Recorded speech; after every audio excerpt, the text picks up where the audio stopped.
I invite our guest of honor, Dr. Benny Joseph, Chief Executive Officer, Jubilee Mission Hospital, Medical College and Research Institute, Thrissur, to deliver the keynote address.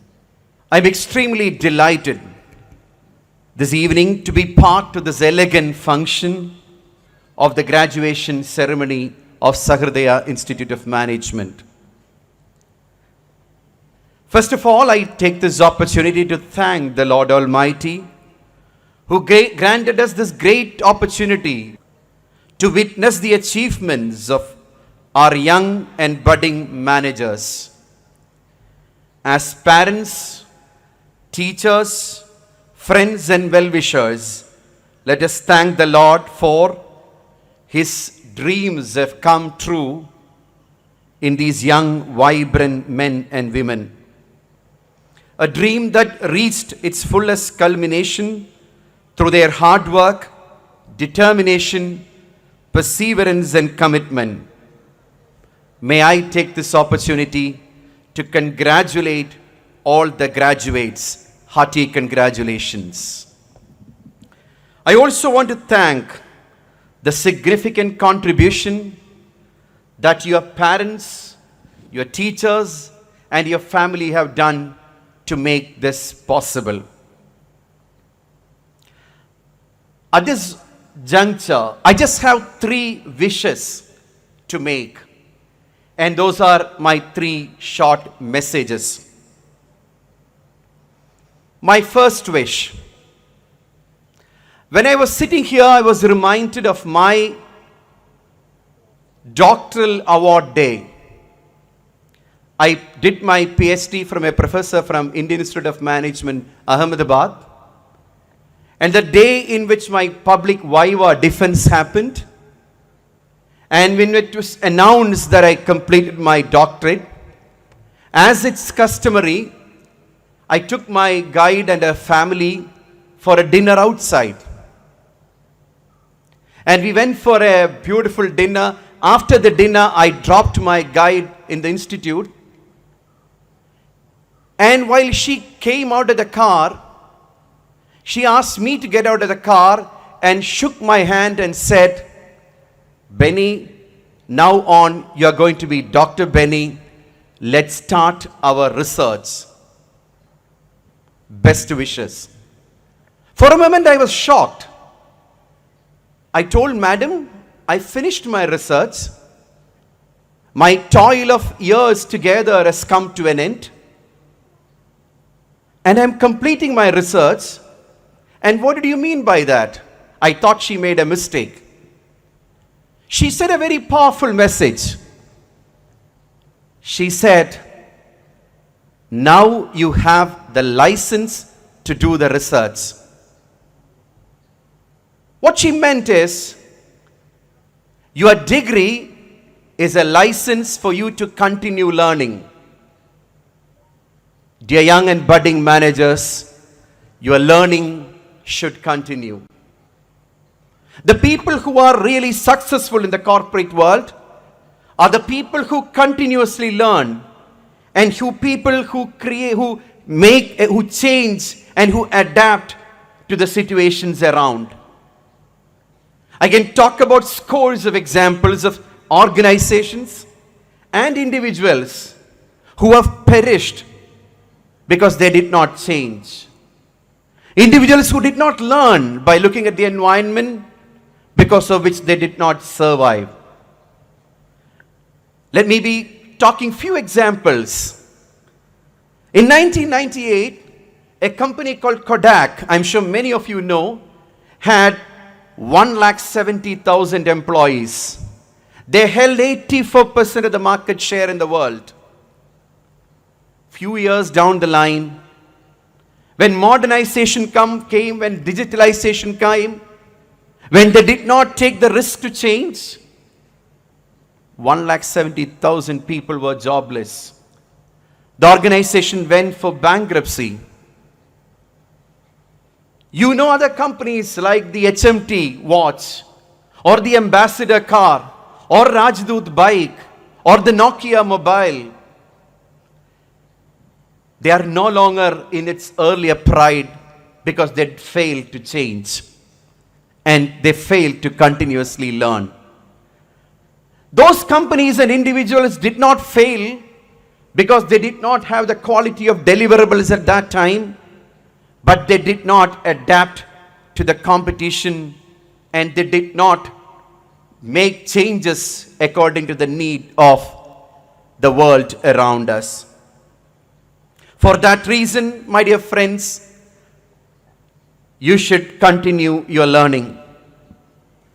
I am sure I happened to read some of the articles which spoke about in 20 years from now, some of the successful companies that you see today may not even exist.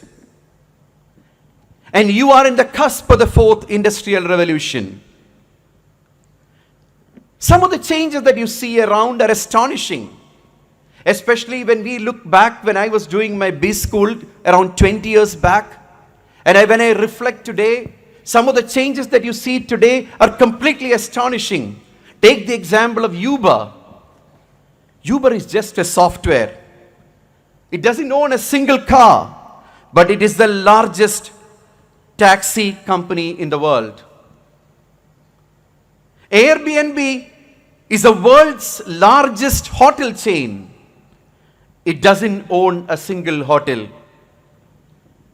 I recently read an article which was published from US saying that the future legal professionals are not going to have a job in US because there is a software called IBM Watson which gives a better legal advice than the best legal professional. There is a software named Watson which it seems can diagnose cancer with better accuracy than human being. And it predicts that in 2030, these supercomputers and artificial intelligence would have better capacity to predict than human beings. Tesla has announced that by 2023 or 24, they're going to fully commercialize driverless cars. They say that the driverless cars that come into the roads will create a huge transformation in our day-to-day affairs. I'm sharing this astonishing facts because these are some of the fast changes that you come across. So my first wish to you is keep upgrading your skills and knowledge with the time. The world is changing ever fast. I wish you all the very best to continue learning and adapt to change. My second wish, if you look at post-independence, India had a phenomenal growth, an unprecedented growth. Our GDP grew significantly. In 1947, it was approximately 2.7 lakh crore. In 2022, it is 150 lakh crore. Once we were branded as a third world country, we are now targeting to be a super economic power. Our literacy in 1947 was 12% to in 2022 at 77.7%. We had 20 universities in 47 to 1,000 plus universities in 2022. We had 500 colleges in 1947 to 40,000 plus colleges in 2022. We had 2.4 lakh people studying higher education in 1947 to 30 million in 2022. And it is predicted that in the next 15 years it will be 94 million students. But my dear friends, in spite of this humongous growth parameters, one of the parameters which we did not grow is our employability of young graduates. When I used to work in a software consulting company, we used to often quote about a research study that was conducted by an organization called McKinsey, partnering NASSCOM, to find out what is the employability of graduates coming out of Indian schools, Indian colleges. 2 decades ago, the results showed that the professional colleges had 25% of the graduates. I repeat, only 25% of the graduates are employable to the industry. In other arts and science colleges in 2 decades ago, it was 15%. And today, if you look at, I'm sure that number would have significantly come down. From 2005 to 2009, I was heading a global sourcing function. I was telling His Excellency that during that time I have come to Sahardaya Engineering College to recruit people. And based on my experience, not from Sahardaya, but in general, I could see that the employability of graduates are declining. I think it's important, and my second wish would be, I know some of you are employed and others are at the path of employment, to understand what makes you successful in the business, in the corporate, in the company that you work in. What makes you successful is having not a degree certificate in your hand. I quite often say that the degree certificate is a fee receipt for the fee that you have paid this institution. What makes you successful is the right competency. And what does the right competency speak about? Right competency has got 3 significant elements. It is the knowledge, skill, and attitude. Knowledge alone will not make you successful. I'm sure you would have done extremely well in your subjects. You would have studied about the balance sheet and profit and loss account. You would have studied about segmenting, targeting, positioning. You would have studied about operational research, but that's the knowledge level alone. That alone will not make you successful. The next important part is a skill. You need to understand how do you apply those skills. Apply the knowledge. And the third, and based on my 25 years of experience after my graduation, I tell you, the third one is extremely important, which is the right behavior and attitude. So my second wish to all of you is, in the initial part of your career, focus on building the right knowledge, having the right skill, and the right attitude, which will make you successful. My third and the final wish to all of you is based on my experience of being in the corporate world. I'm sure Mr. Jayas would also agree upon this, because most of the messages that he spoke in his speech was focusing about my third wish. Today, industry, business houses, corporate world require value-based leaders. In this context, I was so happy to read the vision and the mission statement that is published in your Sahardaya's website. He spoke about to recognize nationally as an exemplary institute that develops value-driven, socially responsible managers. Your mission statement spoke about to develop professionally and socially committed, progressive, far-minded managers, educators, and entrepreneurs by integrating theory and practice within a character-centric approach for lifelong learning. And it also said, we promote character, rest follows. I was telling His Excellency about an editorial that he wrote in Irinjalakuda Diocese Kerala Sabha magazine, where he wrote about the duty of everybody is to build bridges of relationship and not the walls of separation. And so that's my third wish. For my third wish, I want to tell you a short story. This was an incident that happened in a remote tribal village in Africa. An American anthropologist went to Africa and he heard about some unique features of children who are studying there. He went to this remote village and from the class he gathered all the children outside and told the children, we want to play a game. And he took a bunch of chocolates, around 100 chocolates near a tree, and asked all the children to be away around 100 meters. And he said, the children, whoever goes and reaches the tree first will get all the chocolates. Kids were very much interested. Anthropologist was very observant. And he said, set, ready, 1, 2, 3. The kids started running.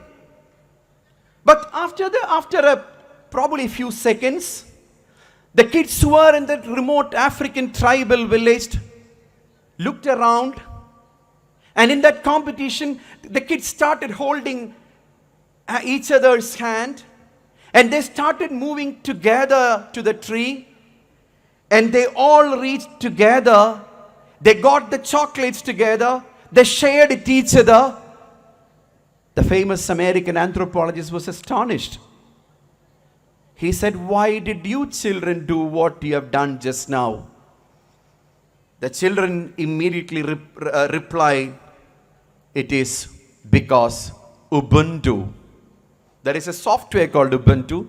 They said it's because Ubuntu, which meant in their language, how can one be happy when the others are sad?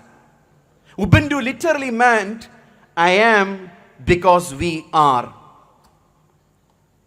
Ladies and gentlemen, the world that you are going to face is going to be a world where the value-based leadership is looked upon. Never think that the corporate world is full of thrift competition where the end justifies the means. That's not true. If you want to go higher in your leadership career, I think this value-based leadership of I am because we are is to be promoted. That's the reason why once Abdul Kalam was addressing a large group like this. One boy stood up and asked during the question and session, dear Mr. President, how can I be handsome? He immediately responded saying that you can be handsome by giving your hand to someone else also. I kind of look at that by looking at this. If you look at the God, if you look at in the external world's concept, being beautiful in somebody else's eyes is a gift of God. But living beautifully with values is a gift to God.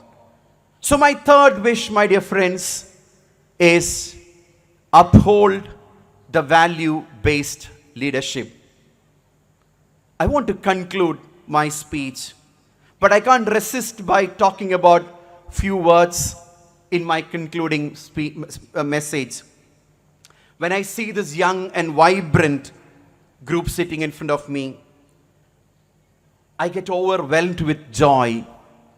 I see a big hope in you. Because today 65% of our population is under 35. 50% of India is under 25. You represent the majority of Indians today. Difficulties will come to you. But it is for you to realize your hidden potential. Let difficulties know that you are too difficult to destroy. I'm a big fan of His Holiness Pope Francis. And when I see you sitting in front of me, I'm reminded of the famous apostolic exhortation, which is the result of the synod of the young people that I believe was published in 2018. And if I'm not mistaken, the summary of that was written as, Christ is alive and He wants you to be alive. The closing line of that apostolic exhortation was so powerful. He said, the church needs your momentum, your intuitions, your faith, and you arrive when we have not reached. I want to repeat in the context of our country. Ladies and gentlemen, India needs your momentum. India needs your intuitions.